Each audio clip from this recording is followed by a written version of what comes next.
The Super Nintendo is easily one of the most iconic game consoles of all time, with one of the most legendary libraries of video games ever published. In the 90s, the 16-bit great served as a necessity for gracious living and entertained gamers the world over. Functioning as a huge hit in the US market, a cornucopia of classic games was made available in the region. But did you know that over here in Europe, we got a lot of fantastic titles that those in the Americas could not play? So with all of that said, I am Lady Decade, and these are the best games we got for the Super Nintendo in Europe that didn't make it to America. There are a lot of Nintendo games that would make it to this fine continent that would never cross the pond, and one of my personal favourites is the Firemen. After all, who doesn't love Firemen? The Firemen is a 1994 action game developed by Human Entertainment for the SNES. In this game, players control a firefighter named Pete and his partner Danny as they attempt to rescue people from a burning building. The game features an isometric perspective and involves extinguishing flames, saving hostages, and solving various puzzles. In the midst of a festive Christmas party hosted by the prominent chemical company Microtech, disaster strikes as a massive fire erupts within the facility. This unforeseen calamity thrusts two valiant firemen into a perilous situation that demands their immediate attention and heroic efforts. Assigned to sections of the building, the pair embark on a high-stakes mission to save the day. As the flames intensify, the clock ticks relentlessly as players must navigate through the chaos, employing their skills and teamwork with the CPU to ensure the safety of those trapped within the blazing inferno. A PAL copy of The Fireman is a title that is getting increasingly harder to find and is highly sought after. Amidst the flickering embers and billowing smoke, it is an amazingly fun experience and one of the best that the Super Nintendo has to offer. Now let's dive into the intriguing realm of Super Bomberman 3, a notable absence from the North American library that leaves one scratching their head in bewilderment. This classic, a pinnacle of gaming brilliance, seems tailor-made to be a national favourite in the United States, especially given the company's penchant for bombs and explosives. The question lingers, how did this gem not secure its rightful place? This game's pièce de résistance is undeniably its multiplayer mode, an absolute madhouse of entertainment. Imagine the chaos, the strategic brilliance, and the sheer thrill of engaging in explosive mayhem with a quartet of friends or foes. It's a cacophony of bomb-dropping delight that, by all accounts, should be a staple in the American gaming repertoire. In its third iteration, Super Bomberman underwent a visual transformation, evolving into a rendition that mirrors the Bomberman game for the PC Engine. The overall animation graphics underwent a simplification, ushering in a new aesthetic that distinguishes itself from its predecessors. The improvements don't stop at the surface level. Super Bomberman 3 introduces a plethora of new gameplay mechanics, elevating the experience to unprecedented heights. The game becomes a canvas upon which the players can paint their explosive masterpieces, exploring uncharted territories of strategic complexity and ingenuity. And then there's the music, a symphony of electronic delights that enrapture the senses. However, be warned, Super Bomberman 3 is no walk in the park. It stands as a formidable challenge, a gauntlet for even the most seasoned gamers. From personal experience, conquering the final section of the game remains an elusive feat. So, if you find yourself yearning for a gaming adventure that transcends the mundane and embraces the chaotic brilliance of explosive encounters, don't hesitate to give Super Bomberman 3 a try. Poppin' TwinBee is a shoot-'em-up masterpiece crafted by the esteemed developers at Konami, a gaming powerhouse that stood as a 5-star beacon of excellence during the game's creation. Notably in the European market, the game found its publisher in Konami's partner, Khan Software Division, adding a unique touch to its localization for European audiences. As players embark on this cosmic journey, their objective unfolds across 7 meticulously designed stages. Navigating their trusty spaceship, the players face the formidable task of eliminating every adversary in their path, culminating in a showdown with a formidable boss at the conclusion of each each stage. This shooter stands tall within the realm of cute mups, showcasing a perfect blend of challenging gameplay and endearing aesthetics. Poppin' TwinBee's absence from the North American gaming landscape sparks intrigue. Some speculation suggests that its exclusion may be attributed to its perceived cutesy aesthetic, which clashed with the rebellious and edgy image American marketers sought to project during the era. However, this reckoning raises questions, especially when considering the success of other cute-themed titles like Kirby in the same market. Maybe they just needed to add a mean face to the box art. Building on its lack of an American showing, let's not forget that American marketing strategies often exhibited a tendency to dismiss anime aesthetics. This was evident on their approach to game box art, where well-designed characters underwent a Californication process, diverging significantly from their original Japanese counterparts. A notorious example is Mega Man, whose box art underwent drastic changes in an attempt to align with prevailing cultural norms. The American gaming industry's resistance to the anime aesthetic might have played a role in Poppin' TwinBee's omission from the US market. Fortunately for enthusiasts in more culturally receptive regions, Poppin' TwinBee and its sequel Rainbow Bell Adventures were given the green light and integrated into the PAL gaming library. In retrospect, the story of Poppin' TwinBee unveils not only the dynamics of gaming markets in the past, but also the cultural nuances that influenced gaming choices. Now let's venture into the pixelated world of Asterix and Obelix, a side-scrolling platforming gem that graced the gaming landscape in 1995, earning the distinguished title of a PAL region exclusive. Asterix, with its roots deeply embedded in the cultural fabric of certain European nations like France and Germany, stands as a colossal franchise in these regions.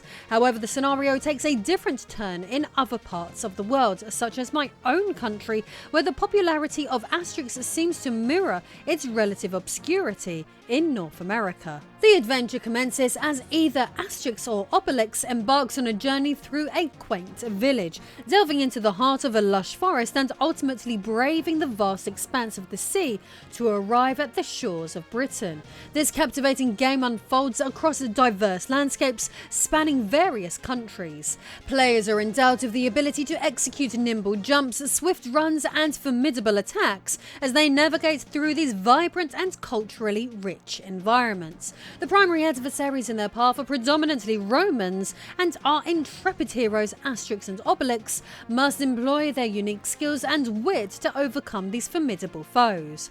As the duo traverses each distinct region, the intricately designed gameplay introduces challenges and puzzles reflective of the respective locales. The dynamic interactions with the environment, coupled with the duo's acrobatic prowess, create an immersive experience that keeps players engaged throughout their transcontinental quest. Theme Park captivated audiences with its unique blend of strategy and amusement. Notably, this game made its mark on North American shores with releases on the Sony PlayStation and PC, among a host of other platforms. However, intriguingly, the 16-bit versions of the game never made their way to that part of the world. Crafted by the renowned Bullfrog Productions and shepherded by the esteemed, the iconic, and the legendary Peter Molyneux, Theme Park boasts a distinctly British flavour. Rather fittingly, the initial landscape where players erect their inaugural theme park is situated right here in the picturesque British Isles.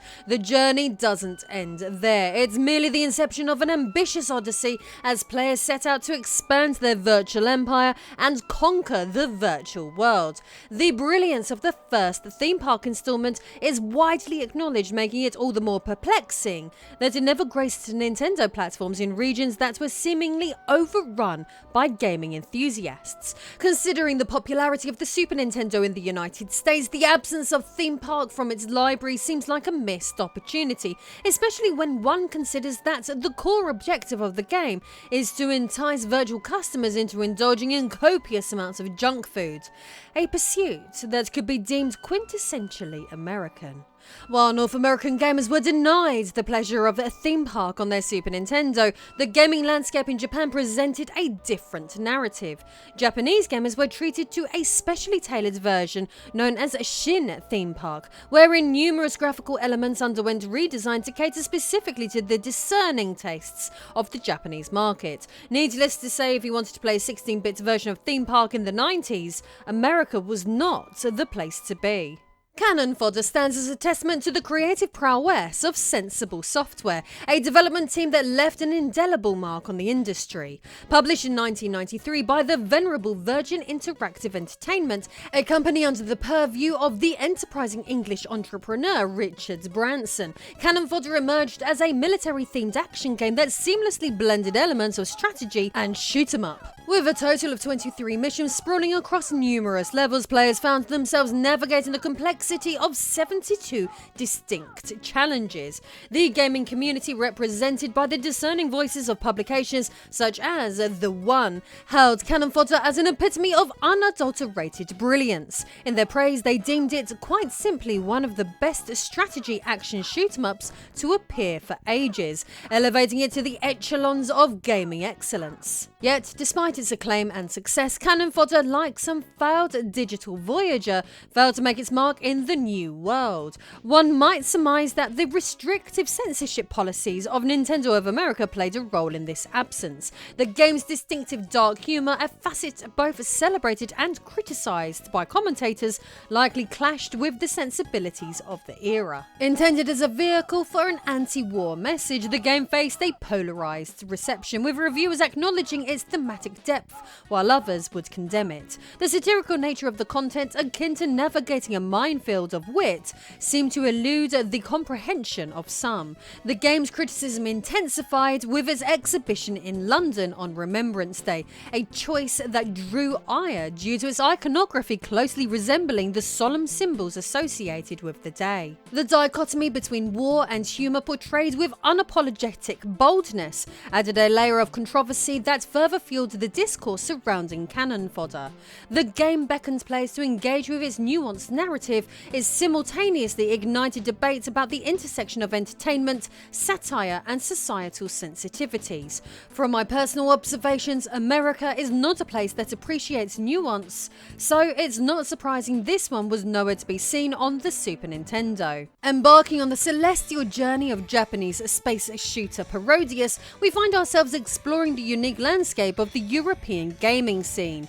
This horizontally scrolling shooter, akin to the Q-'em-up subgenre exemplified by Pop and TwinBee, emerged as another delightful creation from the vaults of Konami. Unveiled through its European release, Parodius showcased a whimsical and light-hearted take on the traditional shoot-'em-up genre. Intriguingly, the game is not merely a product of imaginative design, but stands as a tongue-in-cheek parody of the renowned Gradius series, as evidenced by its clever title, a portmanteau seamlessly blending parody and Gradius. As the player maneuvers through the vibrant and zany space landscapes, it becomes apparent that Parodius doesn't shy away from embracing a distinctly Japanese flavour, both in its visual aesthetics and its playful approach to gameplay. Delving into the socio-cultural dynamics of the gaming industry during its release era, a pattern emerges, shedding light on the cautious approach taken by American marketers. The trend of withholding content perceived as too Japanese becomes evident, with games like Parodius caught in the crossfire. Despite its universal appeal as a space shooter, the game's eccentricity and whimsy may not have resonated with what was perceived as the average American sense of humour at the time. Perhaps this is why the game was absent from the North American Super Nintendo library. In our exploration of noteworthy games, we now turn our attention to Putty Squad, the sequel to the acclaimed Mr. Putty. Originally crafted for the Amiga platform, this platformer subsequently found its way to the Super Nintendo, carving a unique niche for itself in the gaming landscape. The tale, however, takes a melancholic turn as the demise of the Amiga system meant that the eagerly anticipated Amiga version of Putty Squad never officially saw the light of day on the platform. Widely regarded as one of the best Amiga games never officially released on the Amiga, Amiga, a paradoxical statement that captures the essence of its acclaim.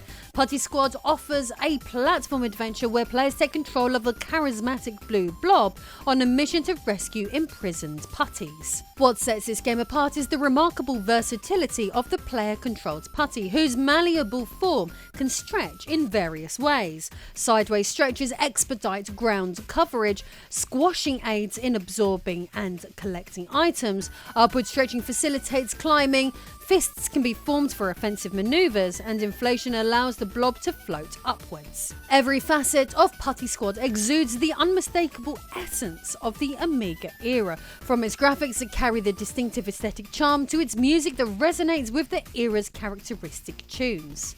Terranigma is arguably the best action RPG on the illustrious Super Nintendo platform, and there is no doubt that it has earned its place in the pantheon of gaming classics.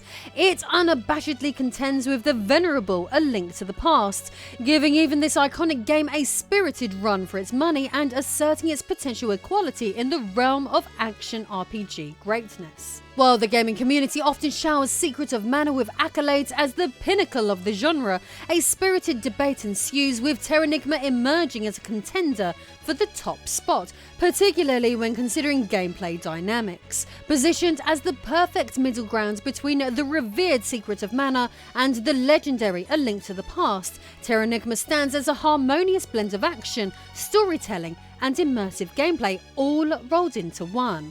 This title is an offering from Quintet, the same developer responsible for Illusion of Time, known as The Illusion of Gaia in North America. In this one, players explore the continents that mirror those from the real world, offering up a fascinating synergy between the virtual and the tangible. The paradoxical nature of Terranigma's limited global release adds an interesting layer to its narrative. For a game with a resoundingly global theme, one might find it perplexing that it didn't receive a worldwide release. Sadly, Americans missed out on a gaming gem that mirrors the expansive beauty of our diverse world. The irony of a game embracing a global theme being confined to limited regions only adds to its mystique. But beyond the geographical musings, Terranigma invites players into the joyous realm of exploration, a joy akin to the pleasures of travel itself. The game becomes a metaphorical conquest, drawing parallels between the thrill of in-game adventures and the exhilaration of real-world exploration. In my opinion, Terranigma is the very best Super Nintendo game that Europe would receive that North America wouldn't. So, if you are from across the pond, let me know how you feel about these games not being released in your region, and if you are a fellow European, comment below which is your favourite. Make sure you subscribe, then check out my video on how the Amiga CD32 defeated Sega in the UK. See you soon.